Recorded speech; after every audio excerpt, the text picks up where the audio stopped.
How y'all doing? My name is Josh Bierman. I'm a paramedic student with the FM Ambulance NDSCS Night 2014 paramedic program.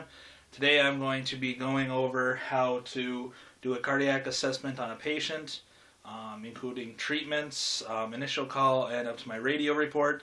My good friend Pennywise here is going to help me out with this, since I couldn't get one of my friends to actually let me do an assessment on them. Thanks, guys. So, without further ado, I'll start the assessment, beginning with your dispatch information. You were called to the residence of a 46-year-old male complaining of left arm pain and chest pain. You have no further information at this time. You are the sole medic on a non-transporting ambulance service. You've called for the ambulance en route, and you have one patient. You know he's having chest pain, and the scene is safe. So, BSI, make sure that I have my gloves on. Sir, my name's Josh. I'm with the ambulance service. Can you tell me what's going on today? And at this point, the patient would tell me, I'm having chest pain throughout my chest. It's going down my left arm. Okay, well, he's doing this. I'm going to ask, okay, what were you doing beforehand? Well, I was mowing my lawn and it just started to hurt. Okay, scale of 1 to 10, 10 being the worst pain you've ever had, 0 being no pain at all. Can you tell me where you rate that pain? Okay, patient informs me that he rates the pain 9 out of 10. So I'm going to quick take some vitals, assessing for a pulse. Okay, I get a pulse of 116. I'm going to hook up my cardiac monitor, which I'll demonstrate with little sticky notes here.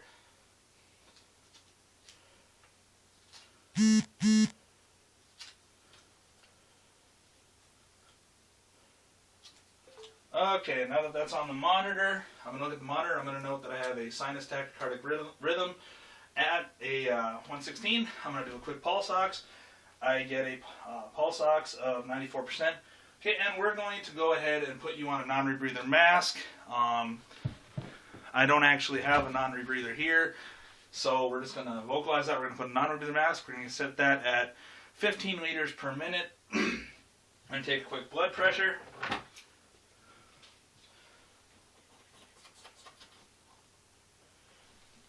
Okay, my blood pressure, I get 136/88. The patient's skin appears very diaphoretic, and of course, I would have removed the shirt and the jacket at that time when I put the monitor on. Sir, do you have any history of cardiac illnesses? Patient informed me that he does not have a past medical history, that he's been fairly healthy his whole life. Okay, do you have any allergies? No. Okay, so now what I'm going to do is, now that I know the patient has no allergies and he has no history, the ambulance is outside, they just got here. I'm going to have them bring the cot and I'm going to begin my treatments. First thing I'm going to do is I'm going to give the patient 4 baby aspirin, 81 milligrams each, for a grand total of 324 milligrams. Baby aspirin. Alright, so I'm going to give those to the patient. I'm going to have you chew those up for me and go ahead and swallow them. Put the oxygen back on. At this point, I'm going to hook up a 12 lead. V1, 2,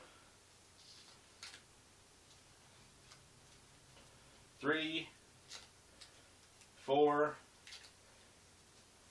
5, and 6. Okay, sir, I'm going to have you hold really still for me while I take that picture. Okay, I take the 12 lead, and after that's captured, I note that there is elevation in leads 2, 3, and AVF. This is an indication of a inferior MI, so we're going to want a rapid transport. Next thing I'm going to do is I'm going to start an IV. I'm going to run normal saline, 1,000 milliliters. I'm going to start it in his left AC.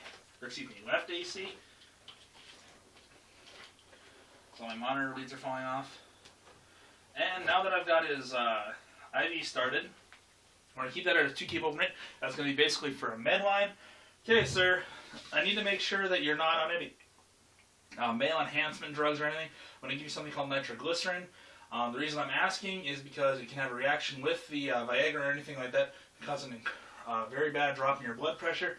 Okay, patient denies being on anything like that.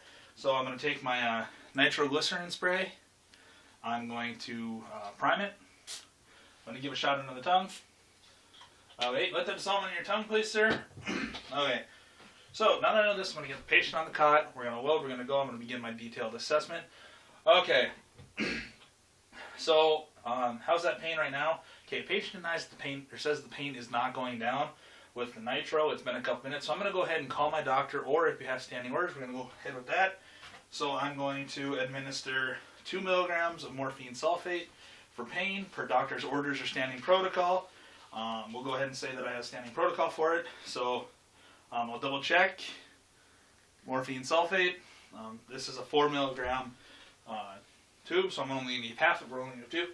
And inject that into his IV line after we close it off. We're going to give half.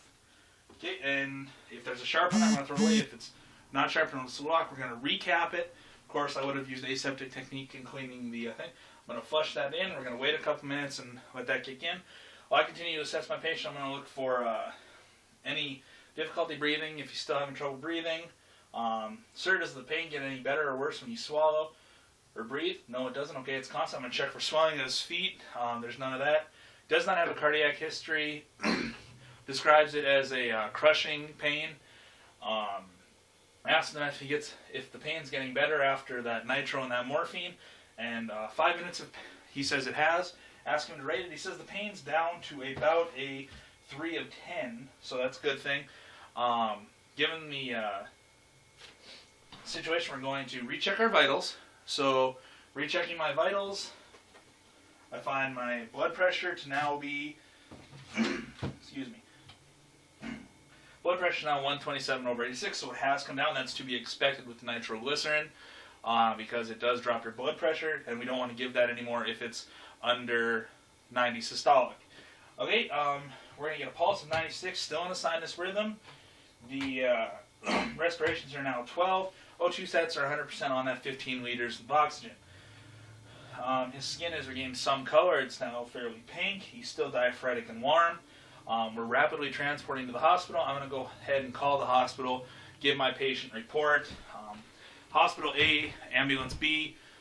We are en route to your facility with a 46-year-old male who was mowing the lawn, had sudden onset of mid-sternal crushing chest pain with radiation down the left arm. States that he does not have any allergies, does not have a previous medical history, fairly healthy throughout his life. We have administered 324 milligrams of chewable baby aspirin along with 0.4 milligrams nitroglycerin spray, as well as 2 milligrams morphine sulfate per protocol for pain. Last set of vitals are 127/86, oxygen at 100% on 15 liters non-rebreather, 96 beats a minute in sinus rhythm, respirations 12. Pain was initially a 9 out of 10, has dropped to a 3 out of 10 with nitro and baby aspirin and the morphine. We did do a 12 lead, and we saw ST elevation leads 2, 3, and AVF. Requesting activation of a cardiac cath lab. We should be there in approximately 2 minutes. Ambulance be out. Any questions? Okay, if the hospital has no more questions, we continue to transport. Seeing as how there is none, they're waiting for us. We're going to take our patients. They've informed us we're taking our patients straight up to the cath lab, and that's it. So, we take our patient into the hospital. We would repeat our report to the nurse as long as there's any changes that occurred in the last 2 minutes of transport. And we take him to the cath lab, and hopefully everything works out for him. He seems like he's in pretty good shape. A little scary looking, but all should be well. So that's how you do a cardiac assessment. Hope it helped you all out. Hope you all have a good day. Talk to you later. Bye.